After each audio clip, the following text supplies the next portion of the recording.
I didn't read the show notes. All right, count me in, Paul. Here Oh, we go. no way. 5, 4. Welcome back to the BurlyFishing podcast. I'm Jeff Burlingame here with my co-host Paul Glass, and we're talking about boats today, right, Paul? Very expensive, Very tiny boats. not necessarily expensive. We're going to talk about all sorts of different kayaks of different pricing ranges and all sorts of different accessories and all sorts of cool stuff. So stay tuned for that. If you guys do like the show, be sure to subscribe. Drop us a 5-star review. Maybe one. If it's a terrible episode, I'm just kidding. Give me 5, All please. the available stars would be great. I think it's 5 or 5. Ballpark. That's it.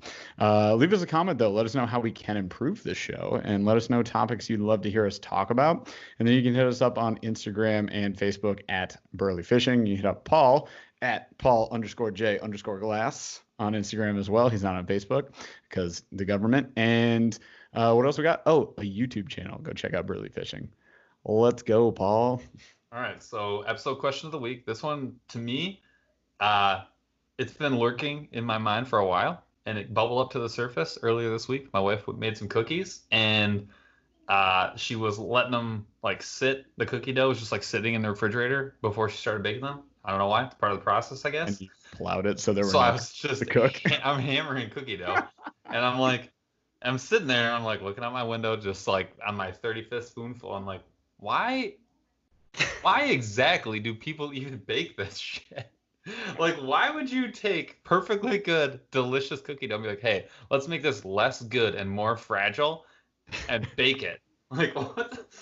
And then make more dishes. Why would you do that? There's Wait, so is this the question? Yes, this is the question of the day. This is it. I want to know. Why the heck? Here's what I wrote in the show notes that you didn't read. Why do people even bake cookies? ... Why ruin perfectly delicious cookie dough? Double question mark. That's double question mark. I wanna know the answer. Fix it for me, Jeff. Help me understand why you would do that. I think it's more of a question of, was somebody one day wondering whether or not they could, and they didn't ponder whether or not they should. And I think somebody made a major mistake in history. So let's just we'll lay the line in the sand right now, and we'll say, are you team good guys, cookie dough raw, or are you team bad guys and you like to cook your cookies? If I could go back in time, I had some other ideas of what I would do. This is now top of the list. I gotta find out where that divergence happened. What idiot made that choice? You're the problem, and I'm gonna fix it. We'll post a poll. We'll post a poll on it. We'll do it on an IG story or something. Sure. You take a picture of some cookie dough next Delicious to a cookie and or maybe as you're holding a spoonful of cookie dough in one hand and a cooked cookie disaster in your other hand. And then we'll post a poll on the IG story. I'm going to fry that cookie. I'm going to bake it for 24 days and then pull out the lump of coal and be like, why would you do this? Just throw it at the wall and it sticks in the drywall. Just Disgusting. Ninja stars, just burnt cookies. Yeah, so, all right. That was it. That was the episode question. I don't think there's any debate to have here, guys. Just don't cook your cookies. Obviously, they're delicious as in. If you just have a tub of cookie dough, they actually sell safe cookie dough now next to the other stuff the yogurts and stuff in the dairy section. Yeah. So somebody was thinking what Paul was just thinking. This is your $1 million idea of this episode. I have so many. Why do I have so many? If you guys go back, if you haven't gone back and listened to all previous episodes, you need to do that. In a row. If you want to make, at least this is episode 15. If you want to make $15 million, you can just swipe an idea from Paul on every episode. This is the podcast lore, man. This is the lore. One day we'll look back on this and we'll remember the conspiracy. Man, I only made $6 million. I could have made another 30 something if I had done this earlier. Legit. We also need to rename. They're called cookies. You don't have to cook them. I eat raw eggs, practically raw, constantly. Never been a problem. So it's not the eggs. It's not. I don't understand it. All right. Get behind it. Salmonella is fake. Brief aside, salmonella is most certainly not fake. Do not real. Do not eat raw eggs. If you're listening to this podcast, don't listen to Paul. Paul is not responsible for anybody who consumes any raw eggs or other raw foods thinking that you'll be okay. I I know this, and most people that know Paul know this. Paul's stomach is actually just like that trash compactor in Star Wars. It just crushes everything, but there's also like an alien squid monster in there. Oh god, I'm gonna have to post that. I'm gonna have to post that video of me just eating that pizza in like 2 bites from this weekend. If anybody was like friends with you on Snapchat, they would understand. Oh Basically, yeah. 75% of Paul's snaps are him just consuming food, but with like the lens right at his cheek. I want everyone to be able to see that there's like 13 gallons of hot sauce consumed in that one snap. And then he's just silently chewing on food for 35 seconds. That's like several snapped videos. So if anyone's looking to join a new Snapchat, If anybody likes watching people chew on food, you guys should hit Paul up. Maybe you should like do ASMR. Oh, God. Yeah, I might, another $1 million. That's a $500,000 idea. Oh my God, two ideas in this episode. You guys, right. You're welcome, everybody. You're gonna be loaded. All right, so this week, my list of what I've been up to is extremely long. I'll let you go first if you want, but mine is it's a long list. I'm gonna condense it, but it's been long. So mine's short, so this actually works out really well. So last weekend we had a time.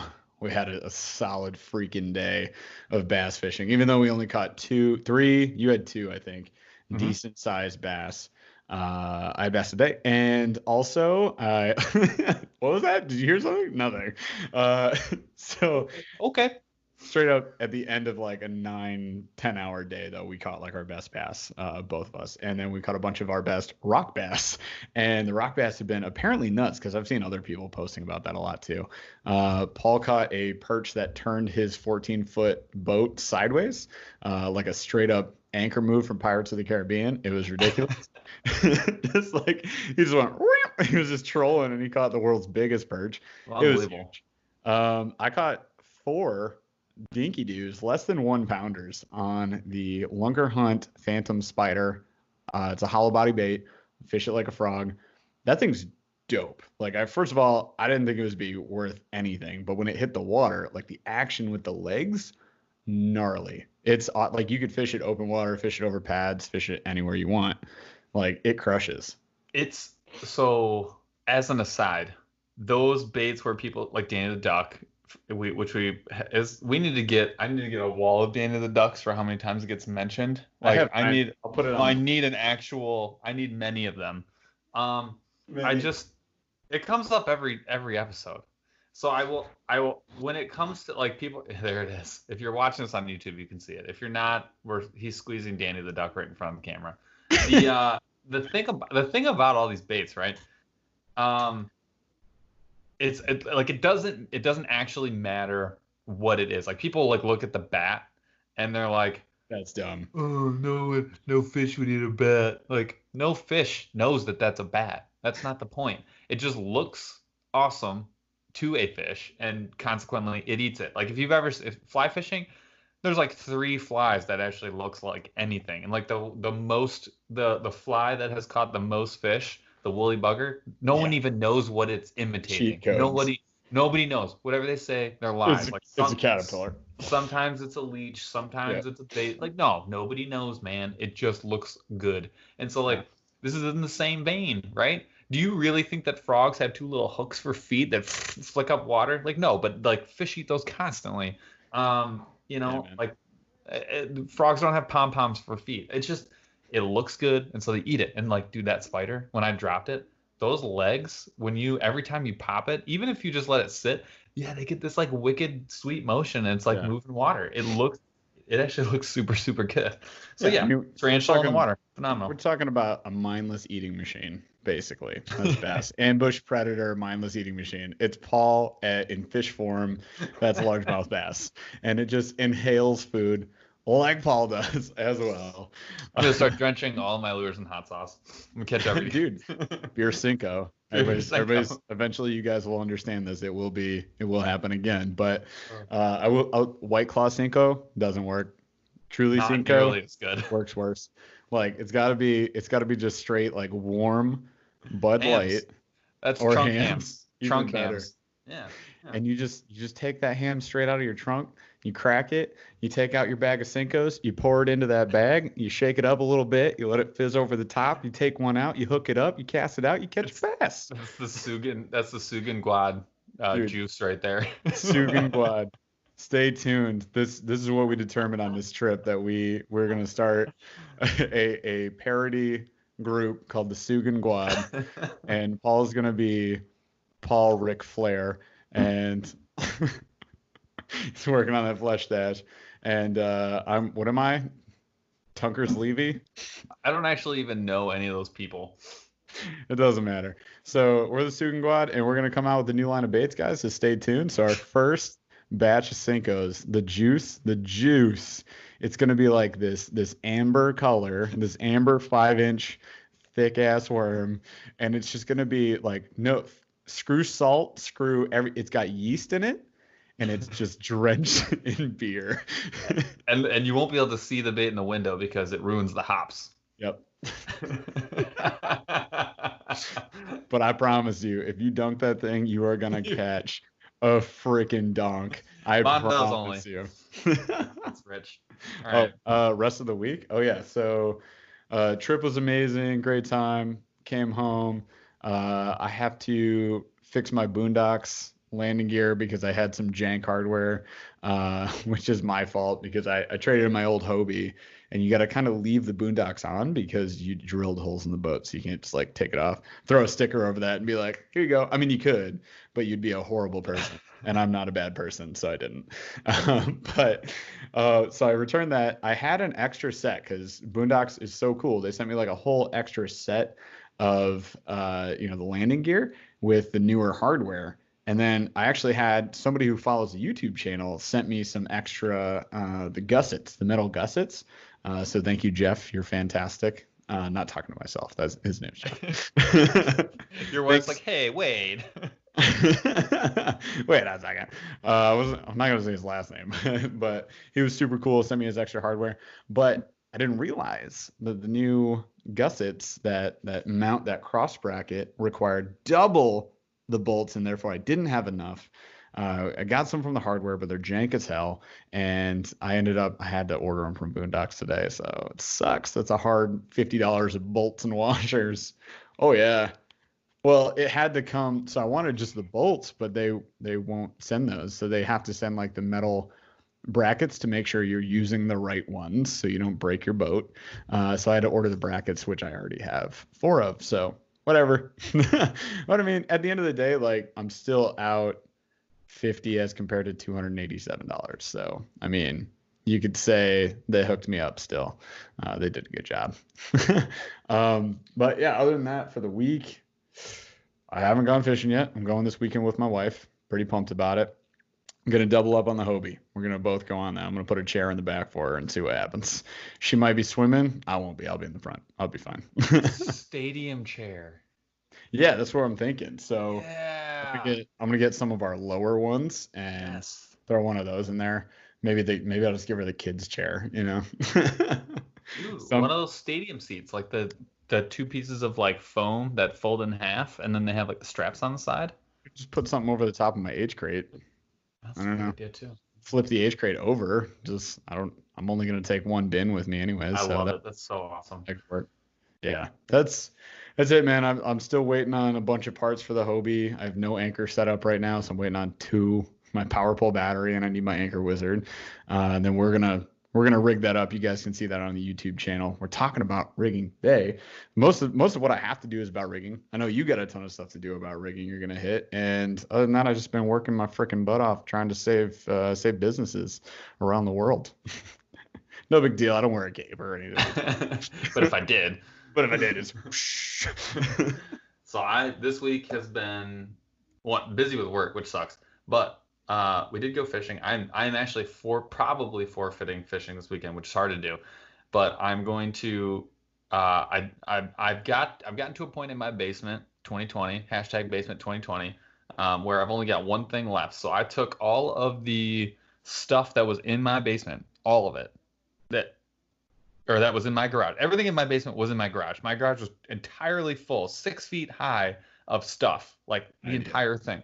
All of that is now back in the basement, in a dump somewhere, or tomorrow going to get dropped off at storage.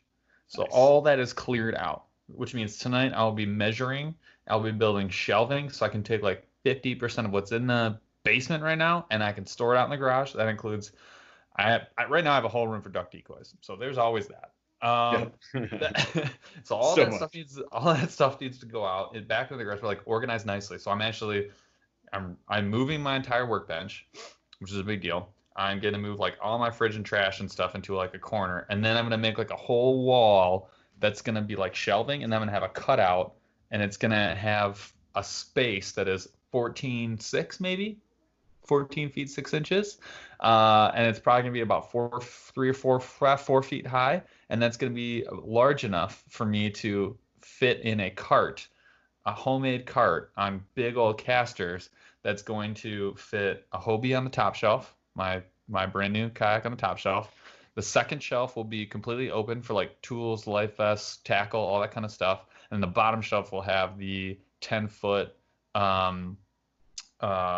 Old Town Vaporeon will be in the bottom there. And then I'm going to build some custom like little boxes all the way around that are just going to like hold my stuff, like random like tools and junk.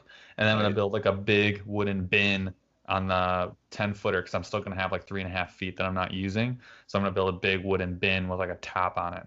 And that is just going to like wheel inside of like the shelving area. And then whenever I want to go, I just wheel it out, wheel it over to the truck, slide it forward, and see ya. Life changing. Dude, it's gonna be incredibly sweet. And I'm gonna build it like the exact height of my tailgate, so I can literally just roll it right up to the tailgate, slide the boat forward, and like I never have to pick up the boat until I get to the. You're building the Rolls Royce of kayak carts, because like I built the Honda Geo Civic. Tracker. whoa, excuse me. No, it's at least a Honda Civic. Get out of here. Anyways, so if you guys are wondering what Paul's talking about, I've made a video on YouTube. You can go check out my DIY cart. That is a 2-level cart, no shelves, no second level that he's talking about, which I actually really like. I could always install mine later. Like it's not, I can't go back to it, but I usually like I'm in the room of my tackle and fishing gear, and like Paul has his stuff sort of in one corner of his basement, and then the rest is like on his workbench. So he just wants to like centralize. And it makes sense because like your garage is connected, mine's not. I don't go out there and do stuff often. So but yeah, different strokes, different folks. But I think it'll be awesome to see that thing built and like put them side by side. The tailgate height is money, dude. All I do is I wheel my cart. It's on like heavy duty casters, which will spin super easy. So I got 2 kayaks on there. I got 2 barbells on the front because I rigged it up for like a lot of my gym gear too. But like I can wheel that thing right to the truck, no problem. And my concrete in my garage, which is it's a concrete poured pad, not like a normal garage. It's jank, so bad. There's so many bumps, but I can get those casters. I got like the maybe the 4-inchers, like bigger ones, big boys, so I can get over everything fine. It's dude with a Hobie, like Paul did not drag his Hobie. Let me make a point right now. Paul did not drag his Hobie. For all of you guys concerned that he still got that bow line and he just like drags this thing everywhere. No, but he did have to pivot it around to try and figure out his drive, and he's pissed about it. So this cart's going to be like life changing.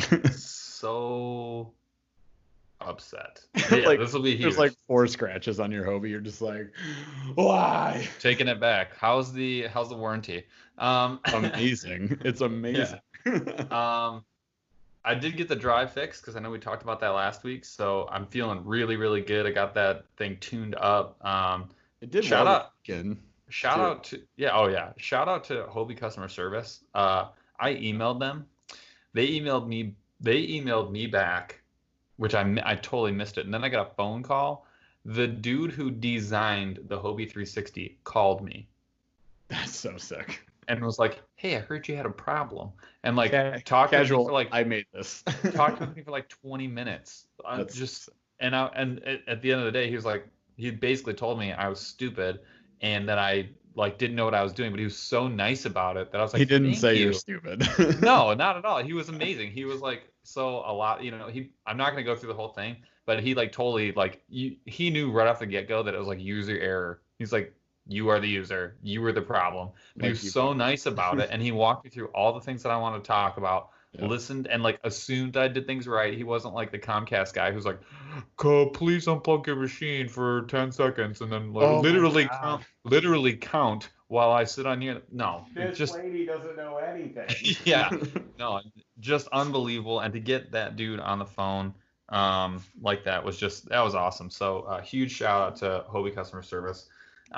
They were legit. But Dude, yeah, so got solid point though, right there. Just not to cut you off, but customer service, warranties, you're spending a chunk of change on a piece of plastic that's going to keep you from drowning while you're trying to catch some fish, right? So it's like you can go the cheaper route, but I'm just telling you guys, like you don't kind of, you get what you pay for. And like that right there, that's huge to me. I know last time we had Mike Catch on the episode, and he talked about towing the Tri-Tune, right? And he posted the video. So if you guys haven't followed him yet, go follow at Catch a Cow, cow with a K.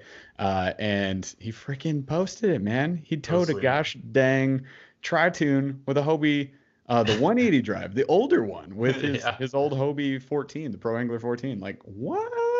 that was It was legit. dope to see. So I mean, we talk up Hobie a lot, but I want to say we got some cred to back that up. You know what I That was mean? legit. That was legit. But yeah, I mean, that's most of my week. I have a couple of other things in the works. I'm hoping to do some different filming this week. Just got my computer's actually sitting on the latest Monster Bass box, so I'll be looking to get that in the water, which is Dose of sweet. them. Yeah. Oh yeah, that's sitting on two of them, casual.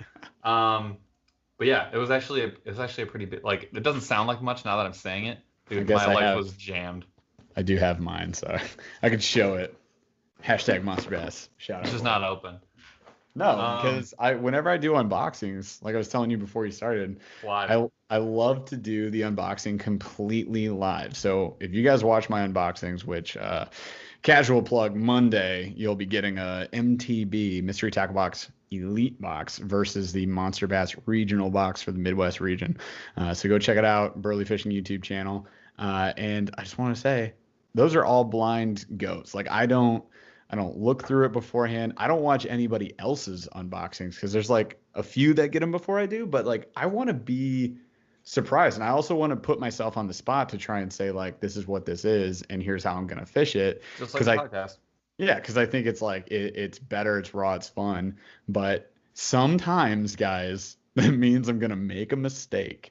So I want to apologize for not knowing how to swim a worm. What like a cut tail worm, a speed worm was when I unboxed that Buddha Baits speed worm. Because I mean, It's gonna you live with know, Jess forever. dude, I'm so upset about it. Like there was a little slight perforation. It didn't even look like it was supposed to be broken. That's how slight that perforation was on the tail, and you're supposed to rip it. And I didn't rip it. And I got like 47 comments that were like, bro, rip the tail. It's a speed worm. And I was like, I don't know what Everyone that else had is. like Never 13 fished one. days to figure it out. Good job, guys. So leave me alone. But I mean, but I mean, again, that's also why I get these boxes because I don't swim worms. I Yeah. just don't. Like I'm in the Midwest. Like most of the time, how I fish is like put it down and wait, go slower. Like we're just getting to a part of the season, the short part where it's like fish fast, fish hard, they eat Hmm. everything. It's great, but like normally I'm like Ned rigging dead stick. I Yeah. don't swim worms. I've never used a speed worm, so but that again, that's why I get the box because then I get new baits that I never fish, and now I have to try it. So I'm gonna use it, and I got some ideas with catch some fish with it. I haven't used it since we did that video, so I got to do that. And I still want to get something on that stupid orange crank with the soda can inside. Frickin' one day. I I got a D Blake. It's cranking season. I can get something on it. guarantee. I did it. Yep. Ah! All right. That was the weekend review. So, show me. We were talking, and we've blown time, but what we were talking about I don't- is, well, yeah, what we were talking about is you get a kayak, and when you get a kayak, it comes with a lot of things. It comes with, some come with rod Oh, no. holders, some come with interesting ways for you to attach things to it. Some come with cup holders. Yeah, some come with cup holders. Some, Storage. all those things. Some do not, some do. And some boats are meant to be essentially fished out of the box, and some boats can float out of the box and need a little bit of help to be fishing machines. Little TLC. Yes. And then there's everything in between. So we're gonna walk through what should your priorities look like when you first get, like when you let's say you bought a kayak, it gets delivered to your house, you didn't even pick it up, it gets delivered to your house, it's all wrapped up, and it's like you unwrap it. How do you go from that to like custom fishing machine, right? And exactly, and like what should that look like? So the first thing I want to talk about is different projects will have different ratings on a scale, but there's a scale of like DIY, do it yourself, versus like go buy it and like go buy a kit. Yep, it's not worth it. So there's I'm as we go through this, I'm gonna kind of label as we go each thing that we talk about. I'm gonna label what things are probably like DIY for like the average person, right? So like, where does this fall on the scale of like do it yourself and just make it yourself and customize it? Then like what should you just like go buy, right? Like what should you just go buy a kit for? So that is the delineation we'll make as we go through the episode. But that's something to keep in mind, because almost all of this, you could in some fashion like make your own, or make like a cheaper your own version of it, or make a better, more custom version of something. That is like an option that's almost always on the table, which I think is cool about kayaks in general. Yeah. No, for sure. So first, I want to start with priorities. So you unwrap this brand new kayak, or you just get it home off your truck or trailer or whatever, and you're like, okay, I spent X amount of dollars. I have some more money that I want to put into this, or it's totally fresh. Your list of priorities. So like when you like evaluate your kayak top to bottom, and you're thinking about, okay, what should I be thinking of? What should I be evaluating first as to like, does it need to be upgraded or changed? Yes or no? Your list, to me, the first place I start is actually, I don't think most people would start here. My first thing is like comfort and efficiency. Yeah.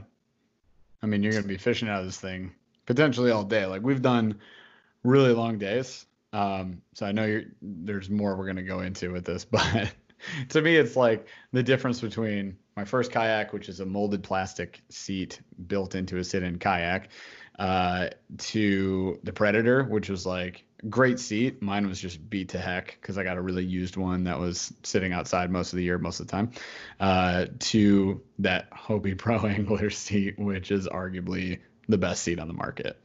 It's stupid. It's stupid. Like you pay the price for a lazy boy. two possibly most expensive thing. Well, two definitely most expensive things in the boat other than the hull, seat, drive. A drive is $1,500 for the 360, like insanely expensive. And then the seat, I think the seat's like $800-900. Yeah, buddy, don't break that seat, bro. Holy. That seat is expensive. Well, it's custom. It doesn't fit anything else. So to me, like the seat is when we talked about buying kayak, the seat was the thing that was like, there are some things that are difficult to put into a kayak. Right. Like there's not a lot of upgrades you can make. You can't add a hull, right, shape. You can't add a third, section to your boat or whatever. Like there's not much you can do about the shape of your hull. But a seat is one of those things, so it's either challenging or, to your point, expensive to make an upgrade on. So, but assuming when I'm looking at the kayak, the one thing that you I honestly, that you have to be happy with, and you have to be happy with it for whatever duration you're fishing. If you're fishing for 2 hours at a time, it almost doesn't matter. But if you're fishing for like anything, it does. You know what I'm saying though. But like if you're just going out for like, 20-30 minute jaunt, you're probably going to be okay. But like if you're anything of any real duration, if you're fishing, the seat really, really matters. And so some of the upgrades that you can do on a seat, custom cut foam. So that's a big DIY one that's actually pretty cheap. You just buy like a big hunk of like memory foam, and you just take a really, really sharp blade You draw how you're going to cut it, and you cut something that's going to fit inside of your boat, and then you just glue it to your seat. Ta-da. Stadium seat cushions, things like that. Yes, yeah. You can just any glue-on cushion. The foam is a big one for me because it's pretty cheap. It actually dries relatively fast. You can like paint it and do some other things to it to like get it where you need it to be. I've seen some folks that have like taken those stadium seat type like cushions and like cut them up and use those. But regardless, you're just adding some sort of padding. There's a lot of things that are not great about that. It's not nearly as sturdy, right? Or like stable, sorry. It is definitely not as sturdy. It'll stink after a while. If water's going to get into that, you're going to be replacing that like every season because it is going to be rank. Yep. And then it creates crevices for like water and things to collect. Yeah, and that's not ideal. But again, if we're talking my list of priorities is like the value that you're going to get for your dollar. And like if you have a crappy seat, but you got a great kayak, it's a pretty cheap upgrade that you can do. Now, some kayak companies, this would be the non-DIY version, the buy version. Like Old Town, you can go like buy a whole upgraded version of the seat and like bolt it into some of their kayaks. Their new kayaks, you can buy the crappy kayak, not crappy. You can buy the lowest version or whatever, and you can actually upgrade the seat. The higher grade seats actually fit into the lower. So like the Sportsman's? Yes, the Sportsman like top water, it's all cross functional. So if you get like the top water, but you want the Sportsman seat, you can throw that other one in there. So nice. That's just one thing. That's like one example, but like you can actually like from your brand of kayak, sometimes there's a way for you to get the better seat later on. So like you can get the kayak that you want and you can upgrade it later. So there's workarounds, but it's pretty much most ideal that you buy the boat with that seat in mind.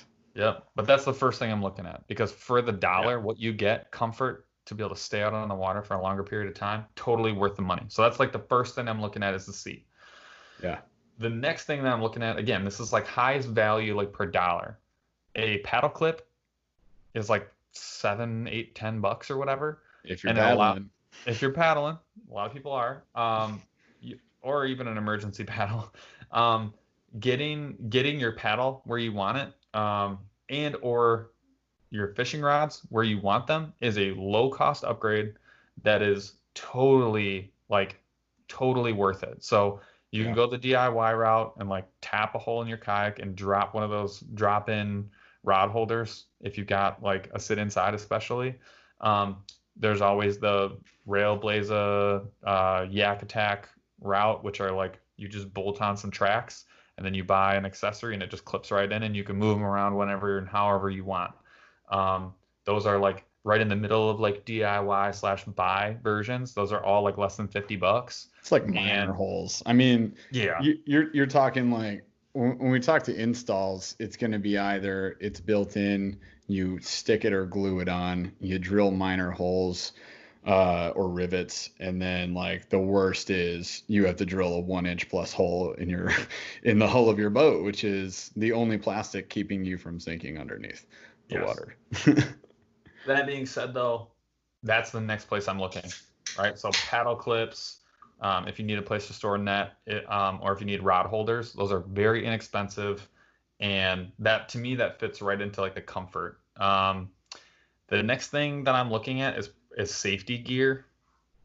Yeah. I have like we were talking about this earlier. I'm having to make some adjustments to the Hobie drive. I now have like a toolkit that I take with me that's just gonna stay in my kayak. Smart. You guys should do that. Yeah, it's not much. It's like a couple Allen wrenches and a really simple standard crescent, but like I can do whatever I need to do, and they all have little leashes on them when I'm using them, so I don't drop them right into the hole where the drive is. So it's like 3 things. It weighs less than this couple ounces.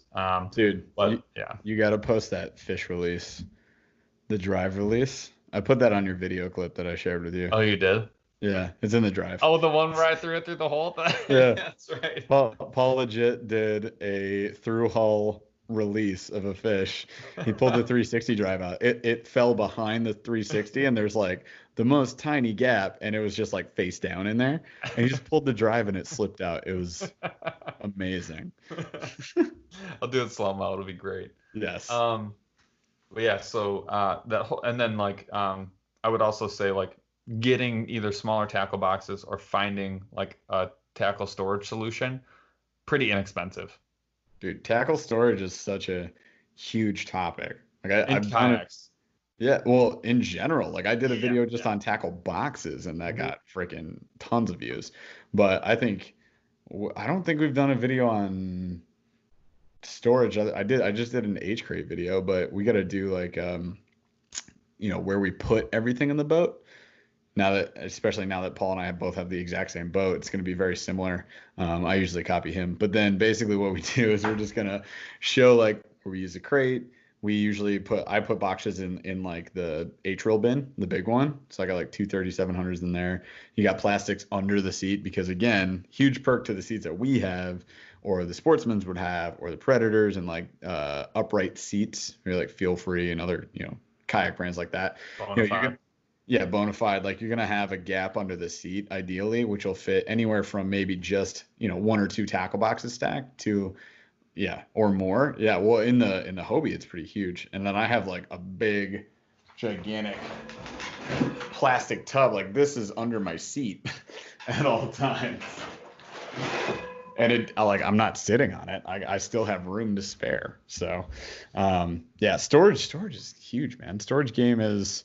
That's huge anywhere. Like you're But talking you're about storage in your garage right now. Yes. But your value, like the amount of like value you're getting for your dollar, I use like a $7 Plano cheap like just like bag that has like a couple clips on it, and that Oh, holds the all my travel bag. yeah, it has all Yeah. my plastics. It ties on, it like straps onto the boat, and then it also has like a one of those zingers with like nippers on them for like that use, Yeah. and then carries all my extra line because I have like 5 reels of line in there.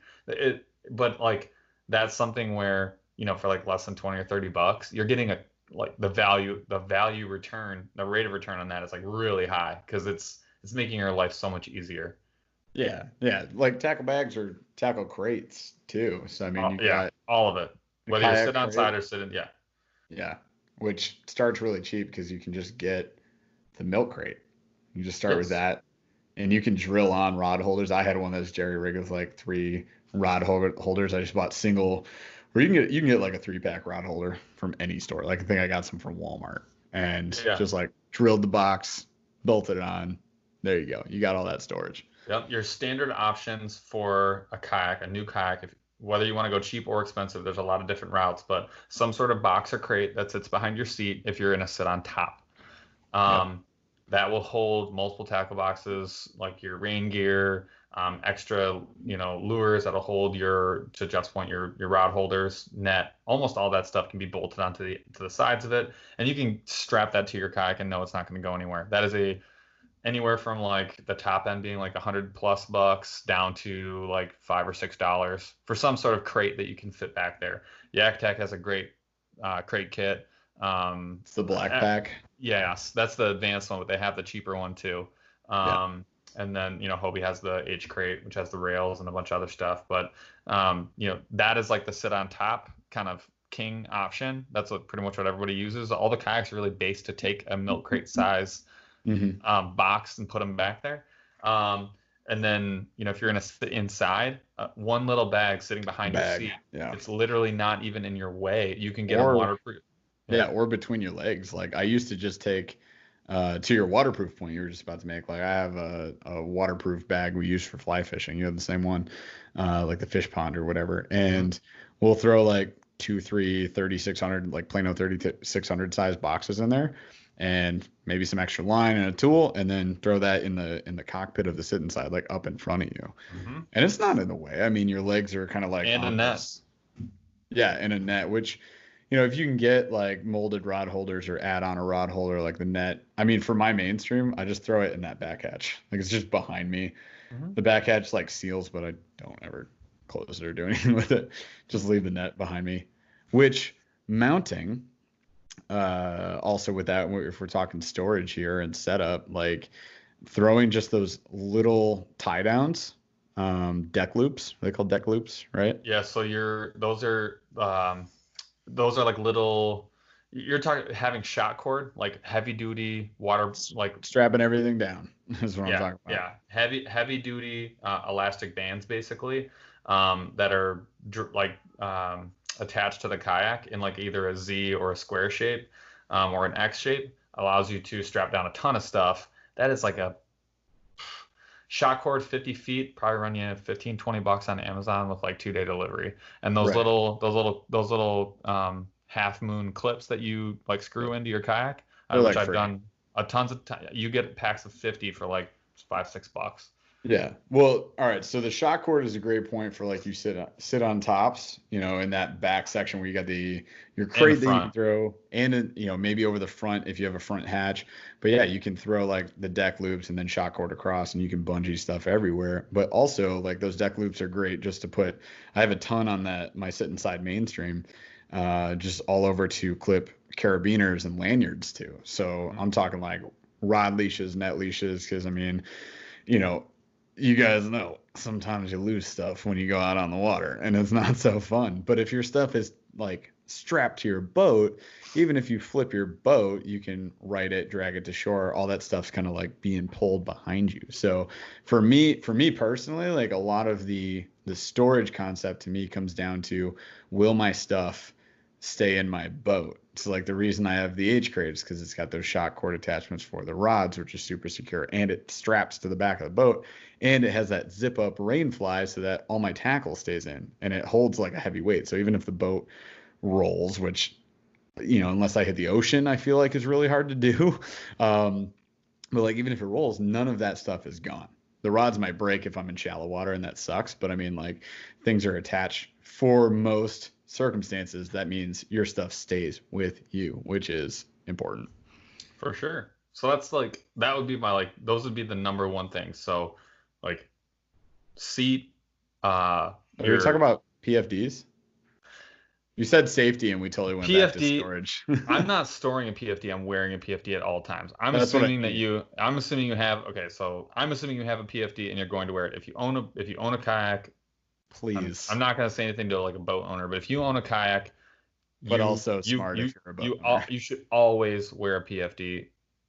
I treat a PFD for me as more storage, especially on a kayak. Oh That is yeah, actually where I keep my phone. That is where I keep my sutures. That is where I keep my pliers. That is where I keep so good. actually all my go-to weights go in there.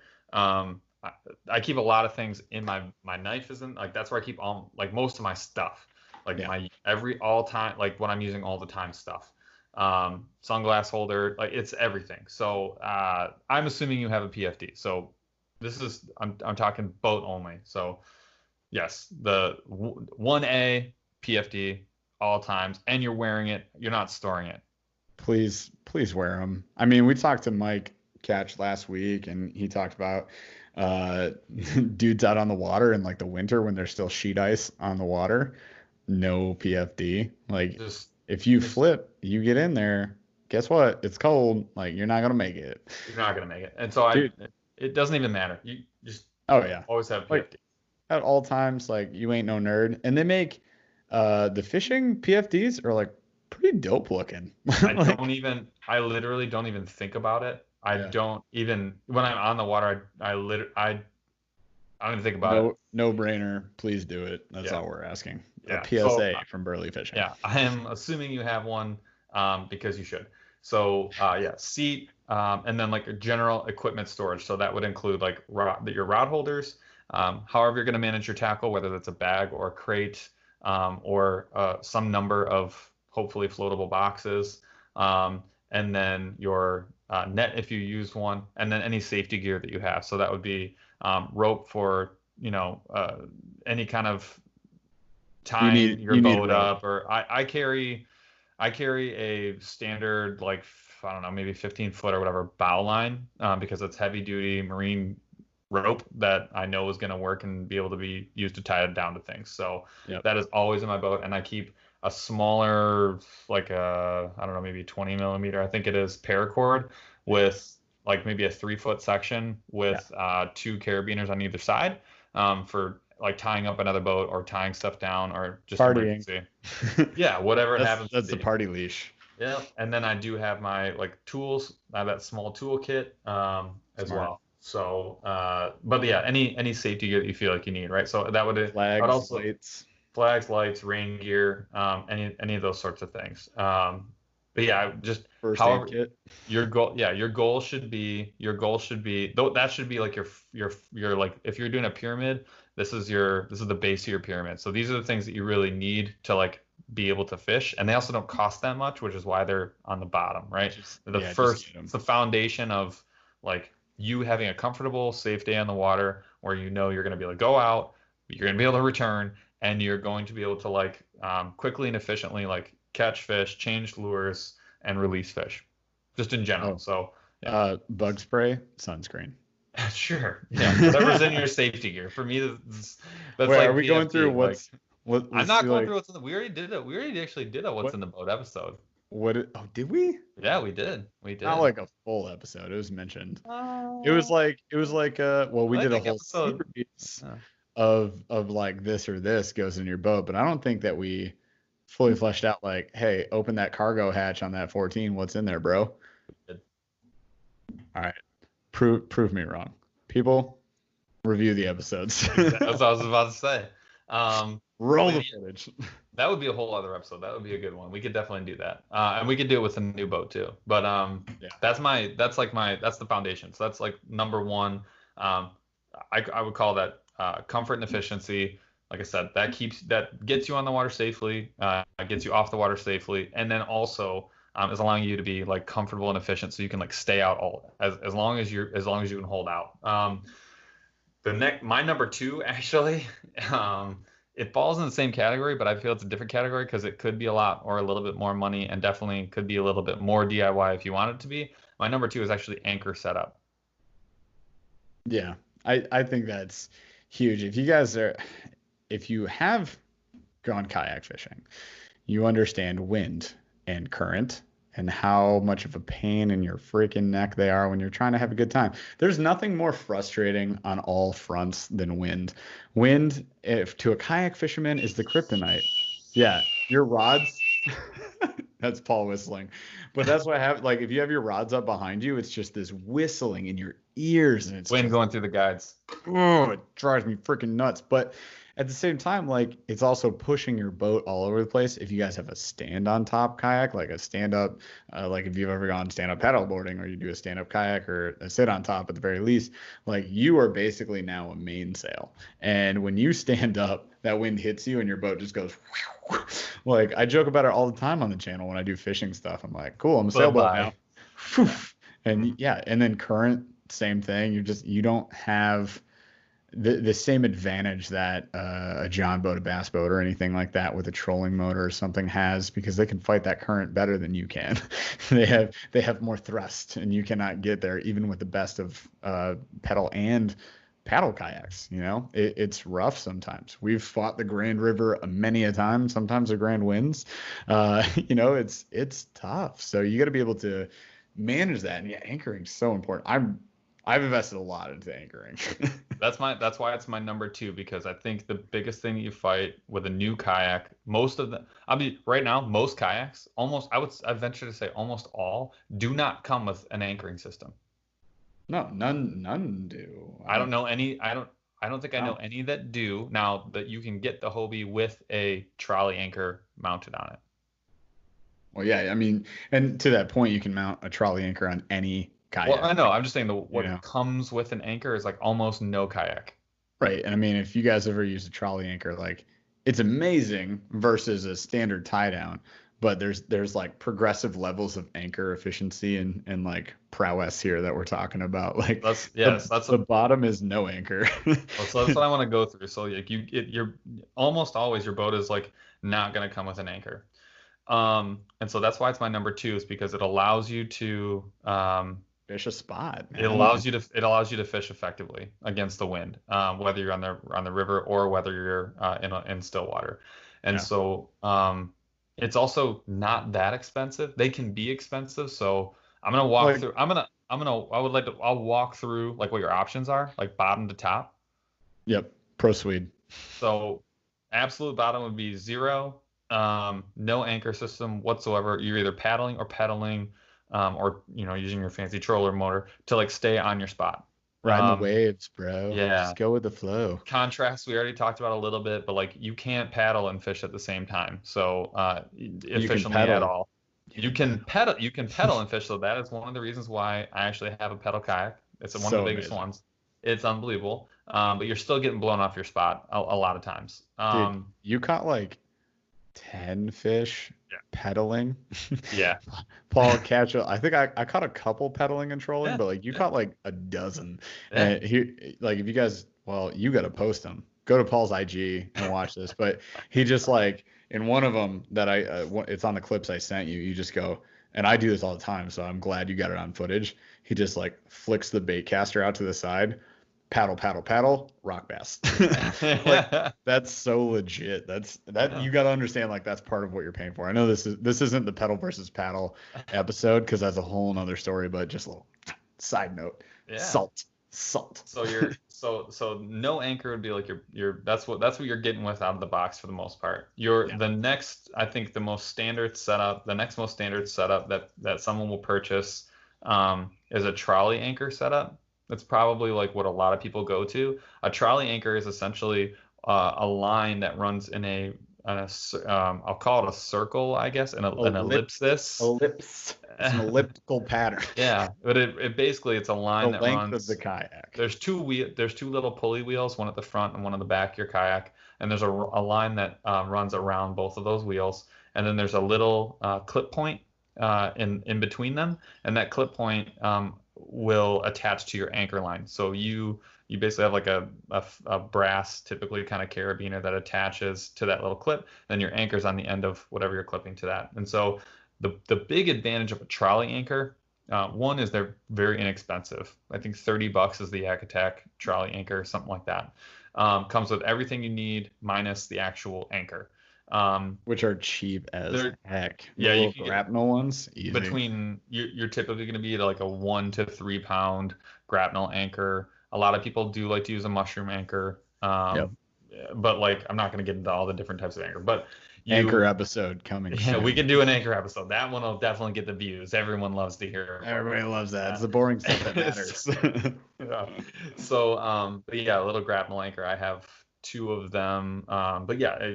Depending on how big your kayak is, you get one of those. Anyways, the trolley anchor, what's nice about it is because it's on those 2 pulleys, you can move the anchor point just by pulling the line. So like a clothesline, you hand over hand, and you can move the anchor point, and then there's a little a clip on the side of your boat where you actually lock it in place.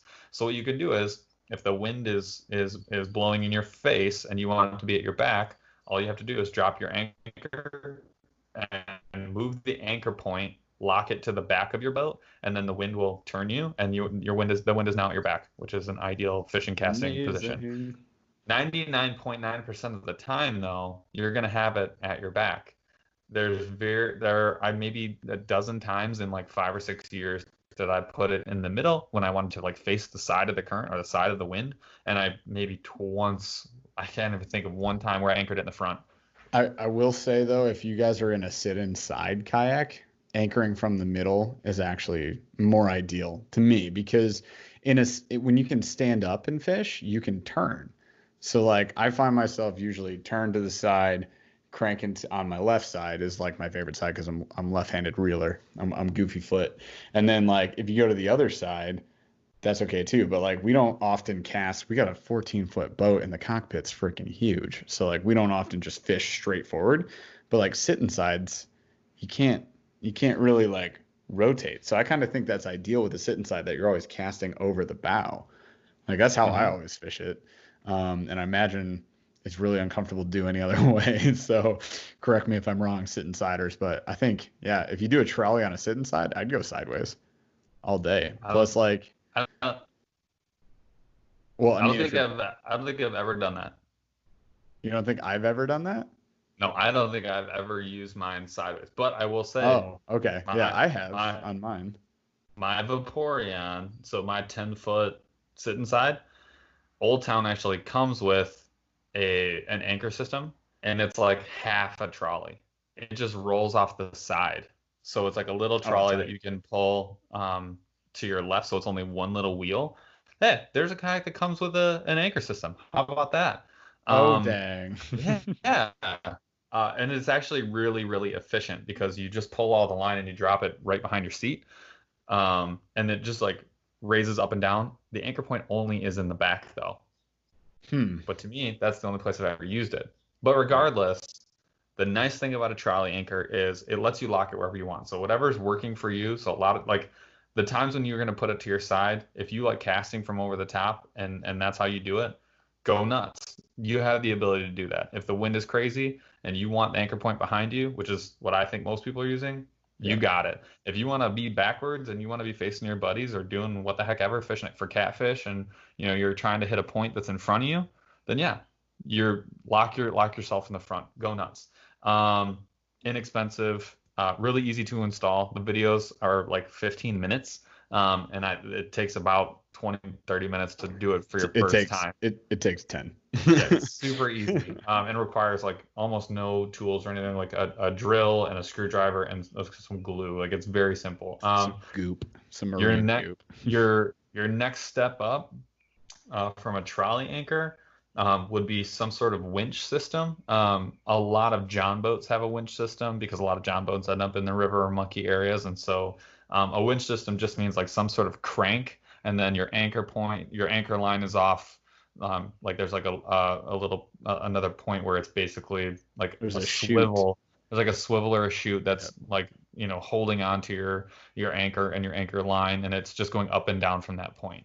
Riverboats typically will have them like the front or the back. Most people have them kind of wherever they can fit one.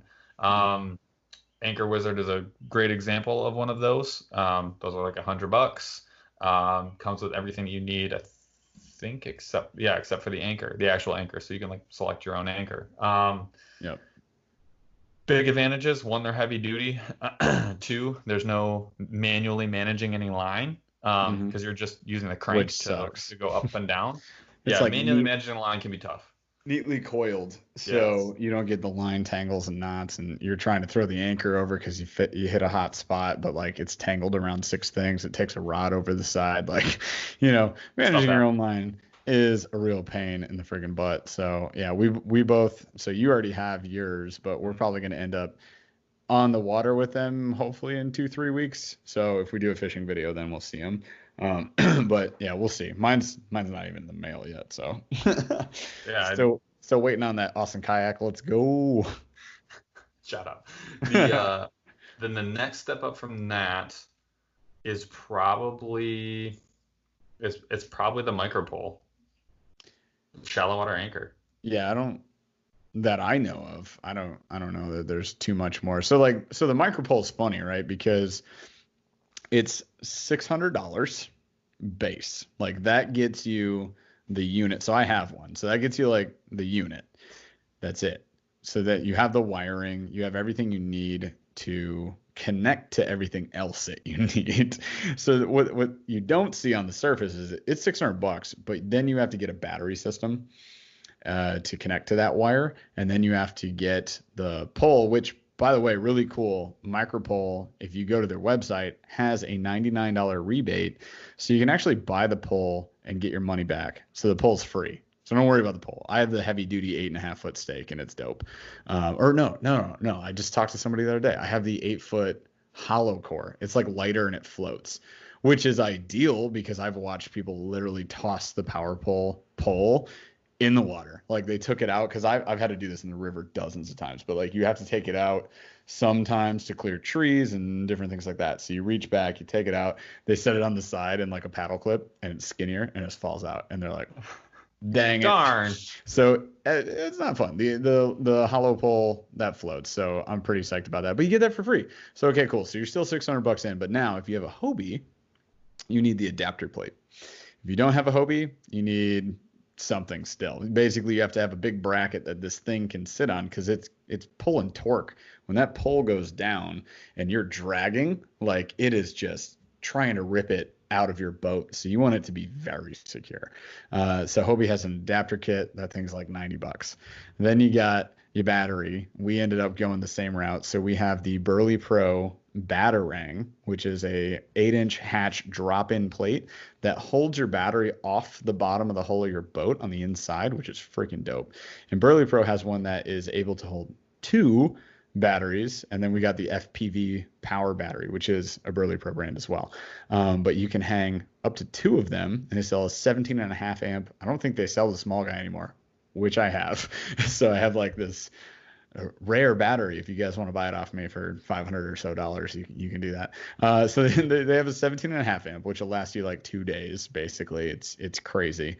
And you can mount 2 of those in the back, and then you could wire it to like a fuse block, or you could splice it into 2 different things. Like we're going to go with the Yak Power button display thingy, this little switch, right? So we have, I think, 4 buttons on that, right? 4 or 5. Yep.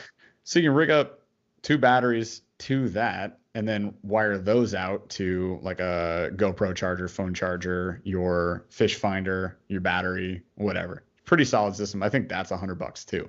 So like all in, we're getting into electronics now, I know, and that's like your next point. But for the anchor, I'll go back to the anchor. So the power pole, you're actually going to spend closer to like $800 to get this thing fully rigged out. It's like $800-900. It is awesome, but we're talking about a shallow water anchor. So you can actually buy just the pole, and you don't get a rebate if you just buy the pole. You have to buy the micro pole anchor system, by the way. But if you have the pole, you can tie a bow line, like Paul was just talking about, to your boat. You can sink the anchor, but it's an 8.5 foot pole. You're not going to sink it under the water. That's not a good idea. The micro anchor won't let you. You actually lose 1.5 foot on that pole. So you get an 8-foot pole, you're really only getting like 6.5 feet of anchoring. So if you're in above 6.5 feet of water, or even at 6.5, you're not going to anchor. That's how shallow it is. So it's great. Like if I was fishing flats, if I was in predominantly like shallower water, lakes, we're on a lot of shallow spots. The part we fish wasn't too shallow, but you get to a lake like that and it's like shallower, and you go to a river, like the Grand has a lot of deeper holes, but like most of it's like 4, 5, 6 Something feet. like that. You can anchor most of those spots. I'm gonna edit the name of that lake out, by the way. I'll mark it right now. I'll mark it right now. Daggers. An hour and 3 minutes into the podcast, Jeff said the name. Delete the name. You guys not hear. If you're listening to this, if you're watching on YouTube, it's gone. And I just gave myself I gave myself work to edit. I don't regret it. I will. So lake name. those are. I mean, spot lock is another option if you have a trolling motor, right? On your that is your their upper echelon electronic anchor system. A lot of people just use spot lock. So if you have a Minn Kota, you press a button. It's a GPS enabled anchor, and it just says, "Okay, I'm gonna do electronic things and buzz around and just keep you right where you're at." The other anchor that I didn't mention would be like, I don't know, a pole or a stake anchor. You basically shove a really long pole like Jeff was talking about with your hands into like soft like sand or anything like that, and then you actually would tie like a trolley anchor instead of attaching that little clip I was talking about, the anchor point that's on the trolley. Instead of clipping your anchor line to that, you just have a rope attached to the stake that you put into the ground. I just consider that a different type of anchor. I wouldn't really call that like a whole anchor setup, but it's something we should mention. So you basically got $30-40 your trolley anchor type setup.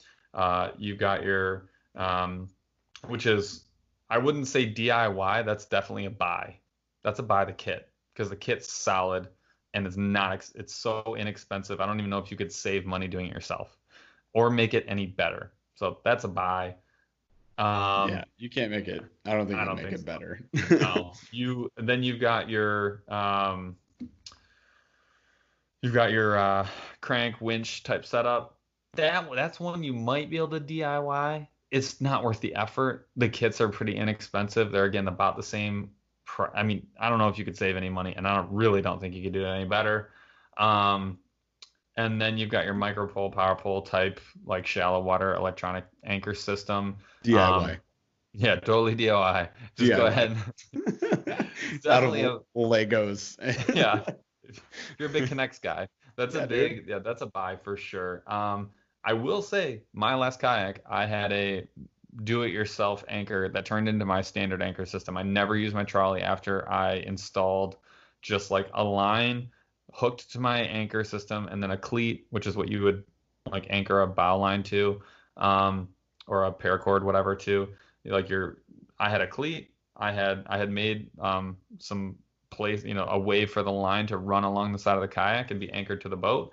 And I put some chain on the back of it, and I use that for everything. It costs like, oh geez, maybe 60, $70 for everything. So that's like buying the paracord, buying chain link, stainless carabiner, and a couple. I had clips, but like if you had to buy clips, so you're talking less than $75, and that thing was awesome. And that rubber dip. Yeah, you don't even really need it. It's just like if you wanted it, it's called handy dip. It's like what It's a good idea though. It's totally a good idea. You made it as a river anchor, so Yes. it's like different lengths of chain, and you can add more links if you want to because he's got them on separate carabiners or subtract them. So if you've got a super windy day or you're in a heavy current river, you're gonna do like all the chains, and all he's doing is dropping that line down, much like you would a grapnel anchor or a mushroom anchor. And the chains will act in high current, lightweight as a drag anchor. So he's just moving much slower than everybody else on the water is moving. But basically, it's like having a trolling motor and just cruising the banks if you just want to beat the bank, for example. Or he makes it heavier versus the current versus the wind. He goes nowhere. It acts as an anchor as well. So, I mean, it's rad. We're going to rig them on both of the Hobies. So we will be featuring that soon. That'll be.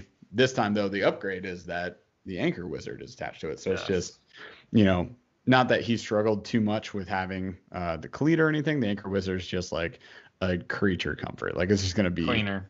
Much easier, so much cleaner, and easy up and down. And with that winch system, it's easier to pull it in than by hand, and you're not fighting as much and this is why we used the dip. What is it called again? Handy dip. Handy dip. So that's why we use a handy dip, so that the links of the chain are actually closed, so that if it drags over a stick or something, you're not getting hung up, right? So it's easy in, easy out with that. It's like it's just easy to do. There's no reason not to do it, but yeah, I mean you can do it yourself. So DIY is definitely an option here, but yeah, you're not saving any money though. You're definitely not.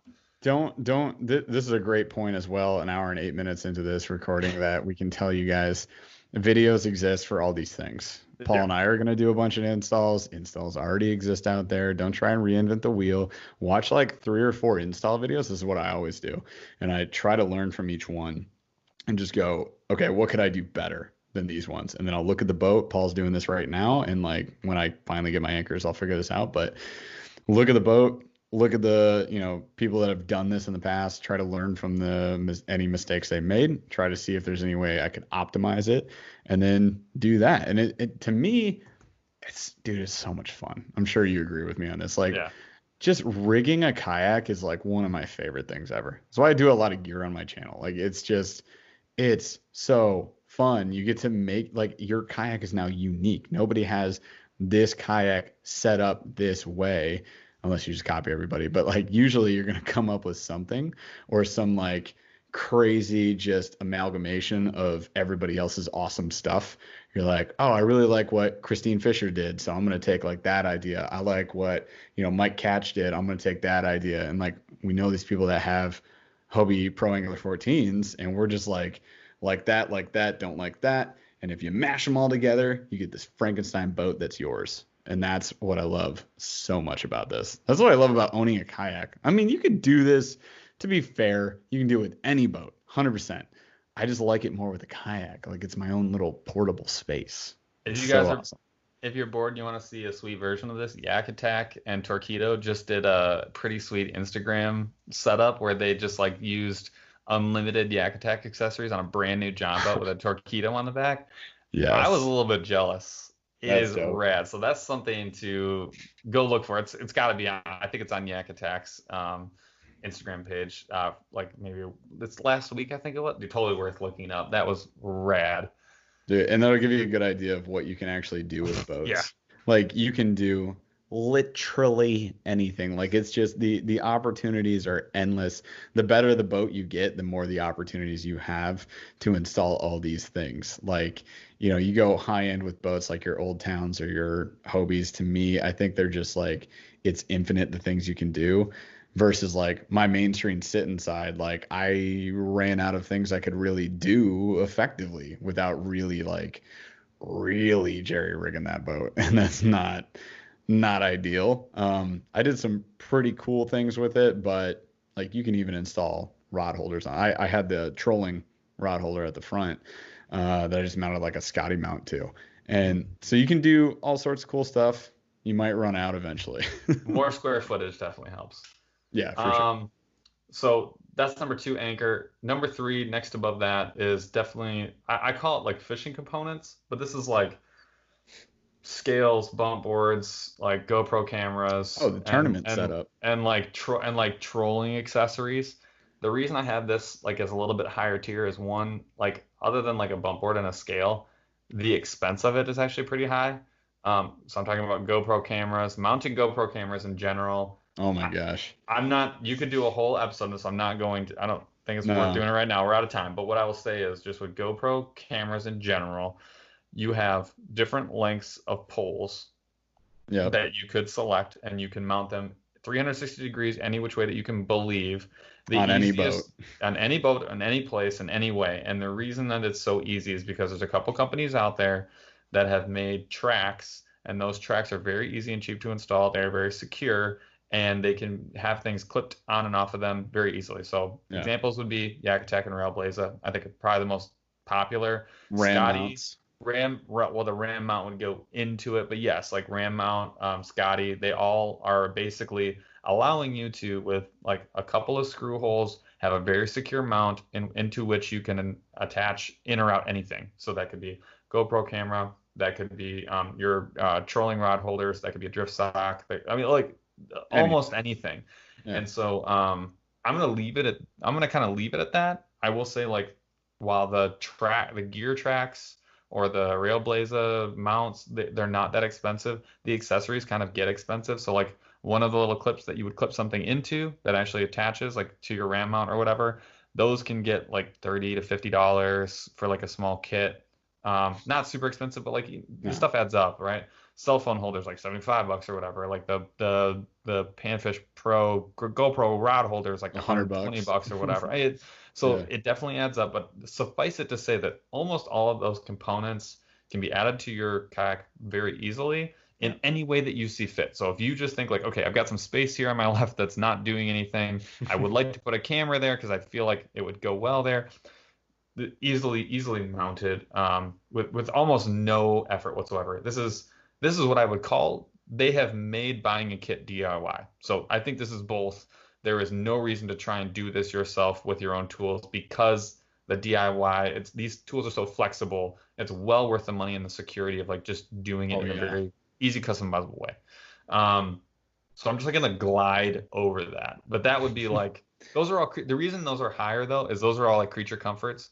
You Yeah. don't need a GoPro camera to go fishing. You do not need, I mean, a trolling setup would be very nice. You could almost put that into your like baseline if that's how you fish. If it's just like a I nice to think have. kayak fishing, it's more than nice to have. I mean, look at the weekend you had. Like Yeah. trolling in a kayak is just a no-brainer. If you guys just want to straight up catch more fish, get at least one trolling rod holder, and then as you fish spot to spot, throw a spinnerbait, throw a chatterbait, throw a crankbait, square bill, lipless, and just roll to the Drag it next behind you. spot. Anything that's going to ride the water column when you're traveling at approximately, as Paul would say, 1.8 miles per hour to 2.5 miles per hour. 2.2, 2.1, but yeah, sure. As he freaking just hammered fish, like I'm just teasing him and he crushed it. So like that, but that's exactly it. We were moving off the lake and Paul caught 5 fish. Like it's stupid. It's dumb. Just do it. It's There's no straight up reason cheat not to. codes. There's literally no reason not. And like I just I guess I put it on my butt already, but like I just got a Scotty Mount one. Like they're 20 to To 25 bucks on 50 for Amazon. everything. Yeah. Yep. No, not for everything. Like the Well, track if mount you, comes with Scotties. that's what I'm saying. So it depends on whether you have to buy like what Dude, yeah, accessories you have to buy to make it work. But yeah, any 100%. less than $50 for sure. You But you catch get an the extra idea, fish. right? You're All welcome. yes, but all those things like bump boards and scale are not expensive. But you have to find a place to put them or mount them. Again, these are not things like if you just wanted to go catch a fish, you do not need them. These are creature comforts. These are added things. So that's why I just put them in a slightly higher category. Oh, side Um, note, if you guys want to hear, because this is going to have to be a separate episode, if you want to hear what we're doing to our Hobies specifically, we could do a friggin' hour on that. So like we're we're in going the to. I'm 2/3 of the way done with mine. You haven't even begun. Not even Well, close. I'm just collecting things, and Paul I'm has like 90%, well, 75% of things. yeah. And the most important things are kind of last with like the battery, fish finder, and stuff. So he wants to do it all at once. So we're gonna get an all-in-one there. But we are rigging our boats borderline identical, borderline identical. Pretty dang close. So we could do an episode just like, what each of us kind of like think and how we came to the decision of doing what we did with it. If you guys want to hear it though, I need to hear it from you. So hit We're me doing up. it. Comment on this post on Instagram when I drop it. Comment on the podcast. Let me know if you want just the straight up what the heck are Paul and Jeff doing to their boats. We'll give you that. And then I will say the next step up would be like electronics and lighting. Again, the reason that this is up there, I've had electronics in my kayak for years. There are over half the trips I do not use them. Now, Didn't this weekend. I had just and installed mine, but yeah, but like I mean, you can do it without it, and you can do very well without it. But super nice to have, totally worth putting on. I would not begrudge anybody, including myself, because I'm going to do it. Having them, deck lighting, very nice. Emergency night lighting, all of those things, very nice to have. I'm going to try and boil it down to like a couple of sentences because I know we're getting like way deep, but you basically the components that you need to have electronics on your vessel. One, first and foremost, you need to have some sort of waterproof area to store your battery. your phone. Yeah, I mean it could be like putting you can I know I put my battery in literally just a dry bag because I had a dry seal hatch that I had in it, but I just put that in a dry bag to Yep. make sure that for some reason if water got in there some sort of moisture it wasn't going to affect it. That is a like $7 fix, not the best, but you can do very easily. A DIY is buy one of those like Gecko cheapo waterproof flip open boxes and then Yeah. just drill a hole into it for the wire in and the wire out and then just glue around them. Yeah. Very inexpensive. You can actually drill, glue, put foam in, and mount that box to the inside of your kayak. Um, there are unlimited kits that you can buy for almost any type of system, but suffice it to say you are going to need some sort of watertight or way to keep your battery out of the water. So you have to have a battery, you have to have a line from the battery to your fish finder. So you have to have To transducer, well, to the fish fighter and the transducer because correct. they're So you have to connected. have But two lines yep, going from the battery out. yep. And then you've got some sort of head unit, which is like your actual fish finder that you see, and then you have Mhm. to have some way of mounting that to your kayak. You typically And are not going to just mounting, leave that rolling around. yeah, mounting the transducer is also a whole nother thought process. So it's like, first of all, there's So multiple types of transducer would be the transducers. transducer would be the other thing you need. So Sonar. the transducer is actually like what is emitting a signal that is creating the image that you're seeing on the screen. So your components are battery, head unit, which is like the screen that you're actually looking at, and transducer, which is actually like emitting like the signal and is receiving the signal back and showing you what's on your screen of your And fish finder. something to hold the fish finder as well. Yeah, so you have to mount your head unit. You have to somehow mount your transducer, and then you have to have a place for your battery, and then you have to have wires connecting all three. Um, there are for the head unit, so your screen.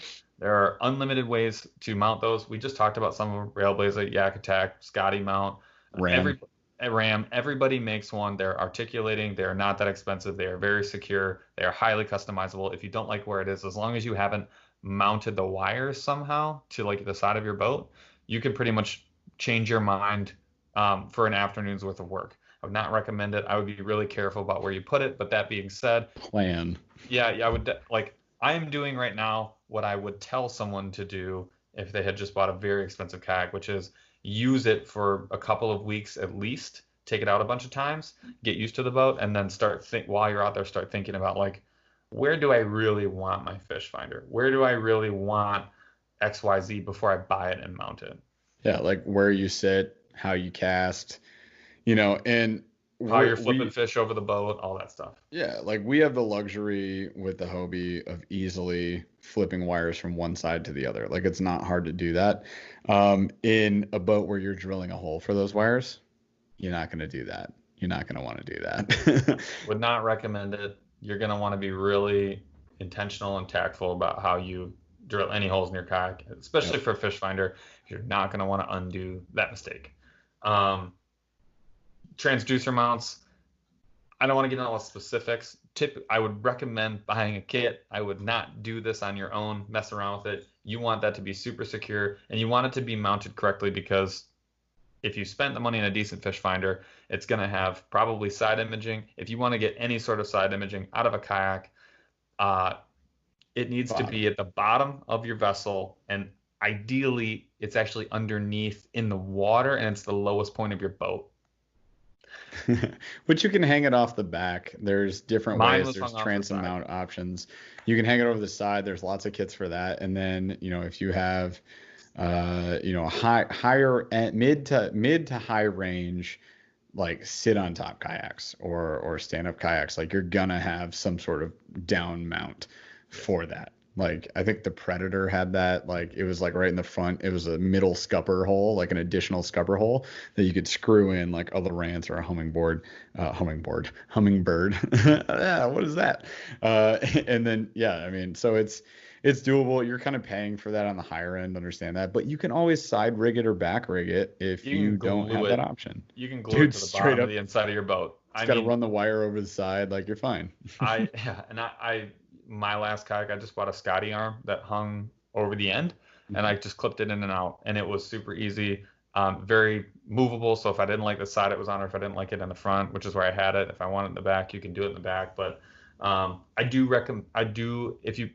you're on the higher end and you've already kind of spent the money, it's worth the investment to probably do the transducer mount properly. The battery mounting, I would actually recommend DIY because you're not going to see it. It's going to take up the space no matter what. The Burly Pro is a nice option, but that is more of like a spending money to like spend more money option because you're going for the dual battery. But for $40 or $20 for the single, that's probably worth it if you're in like a Hobie. But yeah, it's 30. Well, a lot of kayaks have that 8-inch back hatch. Like that's a pretty standard back hatch. The front hatch is usually smaller. If you have a mid or front hatch, it's like 6 inches. But usually you have that back 8-inch hatch, and it's designed to be a drop-in like bucket or storage or whatever. So that Burly Pro it'll fit any standard 8-inch. And then there are some, I think Naqua makes one too. They do. So you could do that. You could do, maybe they come in a smaller size. I'm not sure, but look it up. But those batteries are also 1/5 the weight of your standard, just your standard, mind you, small kayak 12-volt batteries. They're still like almost 10 pounds, maybe more than 10 pounds. For sure. They're heavy. And if you did a full size, like the lead battery, like the big old boys. Yeah. No. Yeah, those are like 25 pounds. Small marine battery is going to run you about 10 pounds. It's also only going to run you like $50-$40, and it's going to last for days, and you're never going to have a problem with it. So that's kind of one of the reasons why I recommend at least considering doing DIY, because super cheap, lasts forever, get the job done. You can mount it anywhere, and you can actually use the weight to your advantage. So that 10 pounds could actually help you out in the back of the boat, in the front of the boat, in the middle of the boat. It's for like 20% of the cost of like a really high end like marine battery, you can just get her done. So that is one where it's up to you and what your skill set is, but that's something to think about. So that's electronics and lighting. Anything else on that one? I mean, lighting No. is you got a light, you got a wire that's going to go to Yeah. whatever your battery is, and then you're probably going to want to hide the wire somewhere in the hull. That one is almost exclusively, unless it's safety lighting, DIY. Safety lighting, recommend doing a kit. If you're doing your own, you're doing your own. Yeah, we'll probably end up doing our own probably in the next 6 to 12 months. So you guys will see one, and we plan on doing some cool different stuff like bow fishing. I think we're gonna try like where you're gonna want that, or if you go frogging, or if you do just fishing at night. Like if you guys don't normally fish at night, but you might get caught out after dark, it's obviously a great idea to have a flashlight on you. You don't need a full light kit. Just bring a flashlight, put it in your PFD, which you're obviously wearing, and I think this is also a good point. Maybe just to say that our standpoint on kayaks, I think we both agree, is that we prefer to work up in these things. So like our Hobie is not our first boat. Yeah. Our Hobies are, for me, I think it's my third. It's like your fourth or fifth, because you had technically like that Evoke, and then you Oh, had yeah. you've had a few It's my third. It's my third, but technically it's my fourth, fifth boat, something like that. Yeah. fourth in the family, third for you. But it's like, yeah, for me, I prefer it just because you learn from it. Like, do you really need to spend that much money? What if you buy this Hobie and you don't even want to fish out of it? Like, what if you spend 10 grand rigging out a kayak to be the most amazing thing ever, and then you're like, oh, I don't even have time for this thing.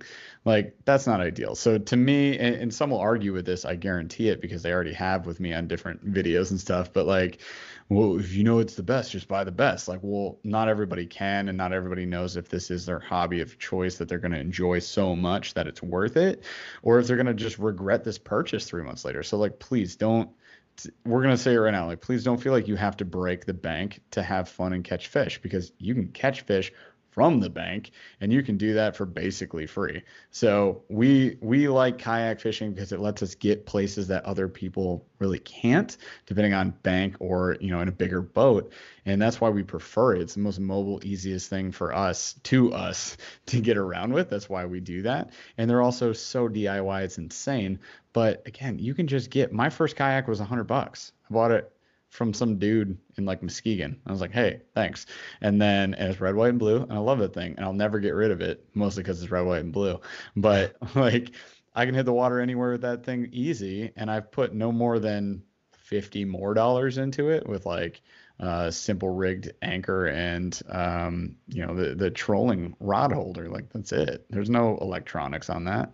So to us, it's like, get the experience, try it out, do different things, get a cheap kayak, screw it up with all sorts of crazy DIY, learn from that, then get the middle range, break that one too, and then get the expensive one, and then like you don't break it as much because you learn so many lessons along the way, and you're confident in your investment because you love this thing that you're doing. Like, it's a no-brainer. You will never get rid of that item. So that's our firm belief. Like, This is the dad advice that you didn't pay for. this is straight up the two dads Yeah. podcast right here. And Yeah.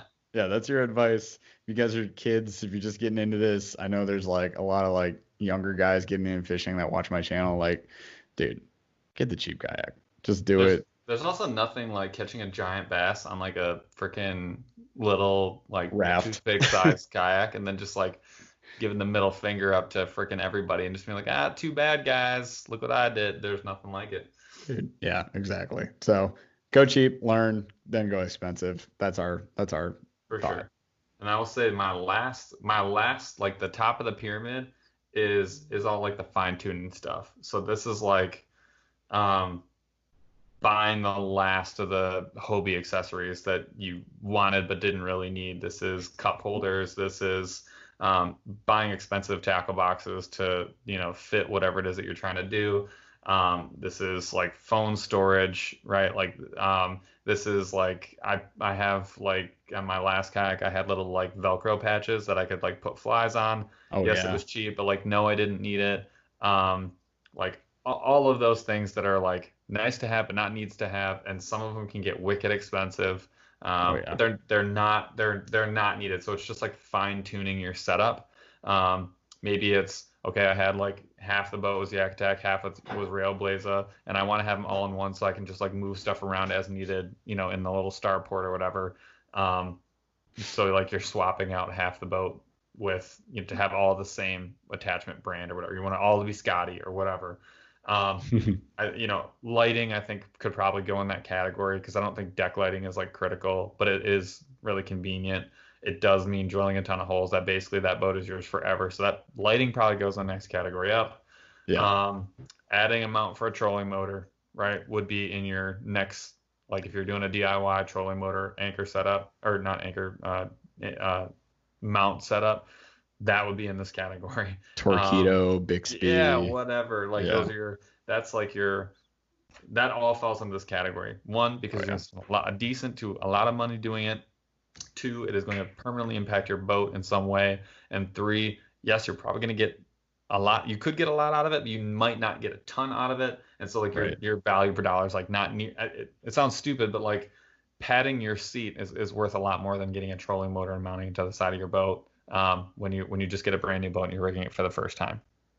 If you bought a trolling motor and you spent, you know, $500 on it, plus you mounted it yourself and took all the time to do that, and then you didn't have a comfortable enough seat to even take advantage of the $300 battery that you bought, you missed. You blew it. You messed up. If your butt can't handle it, you're not helping yourself. So like those are, that's why comfort is like, and safety gear at the baseline, and that's why I like doing all of this stuff is like maybe at like the top of the pyramid for later. Oh yeah. I have a whole other half of a podcast episode already written on how to plan out and how to execute these. I think we covered most of it. We may have to make this one a two-parter though. Yeah, if you guys can't tell from this episode that is insanely long, there's a lot that goes into this because like I said, like depending on the kayak, and this is most kayaks, I guess, it's like infinite possibilities of rigging. And like I'm sure you guys follow tons of different fishermen and fisherwomen on Instagram and Facebook and YouTube, and you've seen 1,000 different rigging setups, and you're like, what's right for me? So I don't know, maybe if we talk about that on that episode where we talk about like planning it and all that, we can talk about our own personal viewpoints on why we're doing that for our boats. You guys get the perspective of like why we're going about it the way we are, why we're planning out, you know, what we're doing, why we bought what we bought, why we're doing that. I think that would be helpful. And then, you know, also it gives us a chance to say like, hey, this is what's going in these boats. So I guess you guys are going to hear about that at some point. The other thing too is the reason I want to talk about how to plan and how to execute it is because a bass tournament kayak is not going to look anything like a musky fishing river kayak. Oh yeah. They're not going to be the same. Yep. You can make the same boat do the same things, and you can have both the best of both worlds, but like they're not going to be the same. Your bass boat is a purpose-driven machine that is like meant to be efficient. You get to a spot, you stay on that spot. You must have like super high quality. Well, you really, if you're going to be like a pro, super high quality 360 imaging electronics. You got to have a ton of rod storage. You got to have tackle that is like, you got to be able to switch your tackle often and quickly and efficiently. You got to have bins for whatever you're not using. You've got to have your bump board like probably mounted at your feet. That's how I would do it. You've got to have all of those things, right? You don't need nearly as much safety gear if you're mostly fishing tournaments. You're not going to need nearly as many gigantic rods or gigantic lures. You're not going to have 2 boxes of lures. You're probably going to have like 7 or 8. You're not going to need a gigantic landing net. Like you just can have a standard landing net, right? Like your musky setup's not going to look like that. Like your 4-day river trip kayak is not going to look like your 6-hour, 8-hour bass trip. Oh, dude, the 4-day river trip kayak, we got to see that. That's going weird. Mine's going to be set up for that. So it's just, there's like, if you're a pan fisherman, you don't need any of that shit. Right. You need like a sit inside is probably what you want. Quietest, fastest, lightest, get to your spot, knock 3 out, go to the next one. Right. I mean, it's, so I think that's why I would like to just like walk through like what the mental planning process is, because if you just follow the steps of like, okay, the first thing you need to know is like, how and where do I fish? The next thing would be, what am I bringing with me typically? And then how much flexibility do I need? Right. You go through that thought process, and then you're thinking about, okay, here are the things that I want to accomplish. Now you fish the boat naked for a month, get out 6, 7, 8 times, and you're like, Yeah. now let's put some clothes on it. Like I need to have, this is like something that I've found that I must have. I need to have 2 more Yeah. rod holders. It's so annoying that I can't do this one thing, and this one accessory would solve that problem. Bingo. Yeah. Like we talked a little bit about it because we've run into it doing the filming, like your GoPro setup. Like that's not something that you just like know how to do or watch someone else's setup and think like, oh, I'm just gonna Right. copy that and I'll be done, because their setup, they are not filming the way that you're filming. They are not fishing the way that you're fishing. They are not transporting their boat the way you're transporting your boat. All of that stuff matters. So I think it's more important to have like, there is an approach that can get you to the place you want to be no matter what kind of setup you end up with. I think that's what I would like to do like part 2 on, because I think that's what a lot of people just like are not like. When you first get that boat, it's overwhelming. It's so overwhelming. It like, because there's so much possibility. Yeah. I mean, that's exactly why I love kayak fishing. I mean, there's so many options, and also I like to spend money, which is, that's a good combo. So, all right, guys. So hopefully you enjoyed this episode. If you guys want to know more about what we're doing to our boats, stay tuned. We'll do a part 2. I don't know if we have a guest coming up anytime soon. We might. We got some stuff in the works, so stay tuned for some solid freaking guests. But in any interim episode, it's going to be this. We'll go part 2. If you guys like the episode, be sure to subscribe, drop us a 5-star review, throw us a comment, let us know that you really want to know what the heck we're doing with our boats, because I want to know if you do. And I'll just probably tell you anyways. But at any rate, thanks for listening, guys. You can follow us on Instagram, Facebook at BurlyFishing. Go check out the YouTube channel BurlyFishing for all of these projects that we're talking about. They will be on there, either Paul's stuff or my stuff or both. I don't know. It's all going to be up there. So anything you want to see, it's there for you to see. And we'll talk to you guys later. See you on the water.